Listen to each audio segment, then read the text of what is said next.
There is a lot of things wrong with the LEGO UCS Gunship, and today I'm bringing you a video to tell you every single one of them.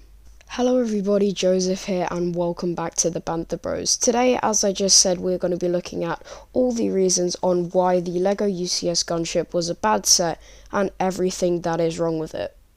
And when I say this is a bad set, I don't mean it's a bad build, because the actual build is absolutely amazing. I'm really glad I bought it and I love it, but I think everything apart from the build with this set was bad, and I can justify that opinion. But anyways, before we get into it, I'm going to ask you to smash the like button, do the subscribe as well. We're just starting off my channel and it would be really appreciated. But with all that out the way, let's get right into all my reasons why I think this was a bad set. Number one is the box art, and I know a lot of people will have already heard this, but I felt like I had to put it in the video as it is a crucial part of what is wrong with the gunship. But I think this is just incredibly stupid because it's a UCS model made for people who are really into collecting LEGO and Star Wars and know about these ships, and yet it's such a simple thing, like the Republic and Imperial logo.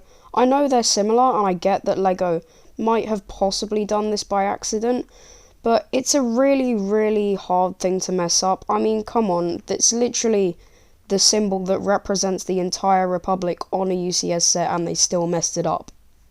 Number two is the designer's comments, and I don't have the exact photo of what they said, but I know that they did say something along the lines of, let's be honest, all anyone remembers from the movies is that there was a clone with yellow markings on his helmet. Therefore, a clone commander, who also has yellow markings on his helmet, is the same as a clone pilot that has yellow markings on its helmet, so they double as different figures. I find this really annoying because LEGO in all of their previous gunship sets has had clone commanders with inaccurate helmets, and in all of Clone Wars they have like a flattened out version of the helmet, which I'll show here. But in all of their previous sets, as I just said, they have this. But this was their perfect opportunity in a new UCS gunship model to put in the accurate clone pilot minifigure, and they failed. And I know this technically isn't a designer comment, but I just wanted to throw it in here because it does say, enjoy quality time creating the first ever Ultimate Collector Series version of a Republic gunship 75309, just like those seen in the Battle of Geonosis in Star Wars The Clone Wars. But obviously this is inaccurate as this set is based off Attack of the Clones with Attack of the Clones minifigures, and it's from the Battle of Geonosis, which was in Attack of the Clones, not Star Wars The Clone Wars, which is the animated TV show. Number three is the timing, and this is because I think that the set is very overdue. And I will go on a little rant here, but there have only been, to my knowledge, 4 prequel UCS sets before the gunship. And when you compare the amount of effort put into these ones versus the amount of effort put into the original trilogy ones, then you will see there is a massive difference, and I will go into details on why all of these sets are pretty bad. The first is the Ucs Darth Maul, and although this is a relatively good set, it's very creepy, and there are absolutely no minifigs, and I know this has gone up in value a lot, and I think it is probably the best out of these 4 as well as being the first.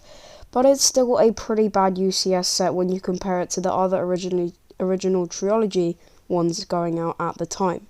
The next is the Naboo Starfighter, and personally I really wouldn't count this as a UCS set. I mean, it's got half a minifigure, and that's if you even count Astromechs as a minifigure. I mean, it's a nice set, don't get me wrong, but I think it's a little overpriced, although I guess the silver bricks do make up quite a large portion of the value. But considering at only £30, it is really not classifying as a UCS set in my opinion. Next up is the General Grievous, and once again this really pushes the boundaries of a UCS set. I mean, it only retailed at £60, it's pretty small, it doesn't have the proper UCS plaque, and also it doesn't have any minifigures just like the Naboo Starfighter and the Darth Maul, so I really don't think this counts as a UCS set in my opinion.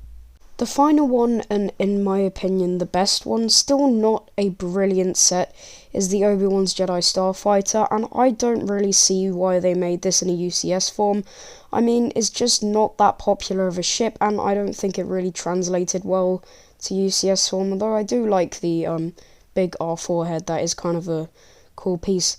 But, again, kind of a little overpriced, and to be honest, kind of unneeded, and this was released in 2010, so if you don't count the Gunship, it's been 11 years since we had a UCS set, so 11 years wait just filled with original trilogy UCS sets, and not a single prequel one. Number 4 is the stickers, and I won't spend too long on this one because I know that it's not one of the most important things on this list, but I've always never really liked stickers. I've much preferred prints, and I'm not that bad at placing the actual stickers on because I use a brick separator, like I've seen quite a few people use that little hack. But the thing I don't like about stickers is when you place them on white bricks, especially the clear ones.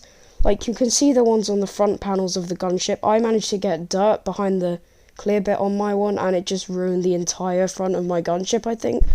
So eventually I'm probably going to have to buy some replacement stickers for that and kind of put them on better without getting them dirty. But nevertheless, I don't really like stickers, and that's why I put it on this video, although it shouldn't really, considering the amount of other things on this video that are very, very, very bad compared to this one. But I just felt like putting it on here anyway, so yeah. Number 5 is the price, and again I won't spend too long on this one because it's not atrociously overpriced, something like the General Grievous' Speeder, or I don't know, maybe the Mandalorian Battle Pack, just various things that in my opinion are kind of overpriced. But this one, if you look at the Cantina, it's the exact same price as the Cantina, and they have a roughly similar piece count, but this one just has 2 minifigures where the Cantina has loads, and I know that in UCS sets they don't put a lot of minifigures, and I am happy with that, but I just would have appreciated a few more, maybe, because the Cantina I'm pretty sure has over 30, and some of them are worth like crazy amounts. If you buy the Cantina, you just have so many minifigures, which just makes the thing so much cooler, and I wish we just had a couple more, even like 5 minifigures with the Gunship. That would be fine by me, but again, Lego only put 2 in. Apologies, the Cantina is actually £10 less than the Gunship. I said they were the same price before, but the Gunship's £10 more. And let's move on to number 6, which is the designer interview, and this one is so stupid, it's just kind of funny. So I imagine a lot of people won't have seen the designer interview video because a while after it was posted, it got taken down because of the insane like to dislike ratio, or should I say dislike to like ratio. Because over 50% of people disliked it, which has got to be some sort of record. I mean, most people get about like 5-10%, probably even less than that, like around 5% dislikes, and this got over 50% dislikes because of all the mistakes that the designers made in the video. And they actually referred to the set as the original trilogy. I can't find the clip, I did try, sorry. But I think it's just really funny because, it's an 18 plus UCS set and they still don't even know what trilogy it's from. On second thoughts, I managed to find the clip, so here it is. Today I want to show you our latest Ultimate Collector Series set, the UCS Republic Gunship.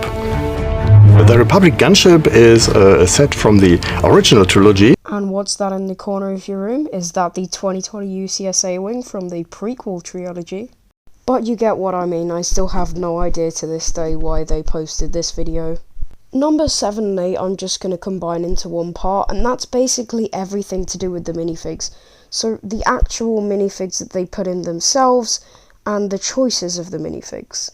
Looking at the Mace Windu, I'm happy that they included him in this set, because I do like Mace Windu, he is one of my favourite characters in Star Wars, and the unique sand patterns on this figure are pretty cool, and I know he's worth quite a lot of money. And this isn't my only Mace Windu, I do have the one from the General Grievous' Combat Speeder that I spoke about earlier, although it is a cool addition to my Jedi collection. The other minifigure, the Clone Commander, is the one I'm not so happy with. I mean, it is still a cool figure, and it's my first Clone Commander because I don't have the old one, but it does use the Phase 2 torso from the 501st clones, so it's kind of unfortunate they didn't make a new torso print for this one, because one, it's just plain inaccuracy in a UCS set as we spoke about before, and 2, it's just Lego being lazy again, which is just disappointing. The actual choices of the minifigs, however, are the thing that I am most upset about. Don't get me wrong, I am happy with the Clone Commander and the Mace Windu, but I feel like there were some minifigures that really did need to be included along with those two. The first minifigure is a Phase 2 Cody, and a lot of people wanted this. He was on the LEGO Ideas vote as one of the most popular minifigures requested to be in this set, and there's no reason LEGO couldn't have done it. They did it in the 2017 UCS Millennium Falcon, where they put characters from the sequels in a set that was supposed to be from the original trilogy, and there's no reason why they couldn't have done it in this Republic Gunship. The second minifigure we really needed was an accurate clone pilot, and I did speak about this before, so I'm not going to talk too much about it now, but we see him in Attack of the Clones, and they are really cool characters, and they are a key part of the gunship, so I really think this would have been a great opportunity to put the new accurate molds in the set. It could have been exclusive to the set. Yes, they would have gone up in value a little bit, but I think it would have been a really cool thing to do, and that's what the fans wanted. The third and final minifigure that they should have put in this set is Jedi Bob, and I do get that LEGO didn't want to put this one in because it's an old minifigure. They're not going to put him in with the yellow skin tone, and I think it's sort of a mistake that they don't really want to make again, considering Jedi Bob isn't a real character in Star Wars, but I think it would have been a really cool nostalgic thing to put him in this set, because I am all for a Jedi Bob in a Republic gunship again. But it is a little bit disappointing that LEGO didn't do it, although I can understand the reasoning behind it. And I think that just about wraps it up for our video on everything wrong with the UCS Republic Gunship. I really hope you enjoyed it, and if you did, please consider subscribing, leaving a like, maybe dropping a comment. I hope I managed to change your opinion as well, and anyone who's still defending LEGO for the Gunship, make sure to let me know why in the comments. I hope you all enjoyed, and I will see you in the next one. Thanks for watching, and peace out.